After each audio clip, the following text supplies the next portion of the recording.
మనందరం అన్నం వండుకున్నప్పుడు గెంజిని వారుస్తాం, దాని బట్టలకే పెట్టుకుంటూ ఉంటాం.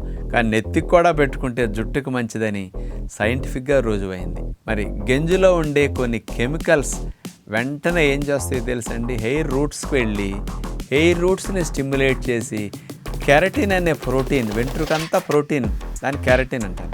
ఆ కెరటిన్ ప్రొడక్షన్ పెంచి జుట్టు బాగా ఎదగటానికి బ్రహ్మాండంగా గెంజి ఉపయోగపడుతుందట. కానీ గెంజిని అప్లై చేసినప్పుడు 1/2 అవర్ సేపు కంపల్సరీ అట్టు పెట్టుకోవాలి. అప్పుడే ఈ ఫలితం వస్తున్నదని రుజువైందనమాట. అందుకని జుట్టు ప్రొడక్షన్ బాగా పెరగటానికి, జుట్టు కుదుళ్ళను బలపరచడానికి గెంజి అద్భుతంగా ఉపయోగపడుతుంది. ఇట్లా గెంజిని అప్లై చేసినప్పుడు మన శరీరంలో కొన్ని విటమిన్స్, బి కాంప్లెక్స్ ఇట్లాంటివి కూడా మరి జుట్టు కుదుళ్ళకి బాగా గ్రహించుకునేటట్టు గెంజి బాగా ఉపయోగపడుతున్నదట. అంటే రక్తంలో విటమిన్స్ ఉంటాయి, కానీ జుట్టు కుదుళ్ళు ఎక్కువగా గ్రహించుకోవాలి అంటే గెంజి బాగా సపోర్ట్ చేస్తున్నదంట.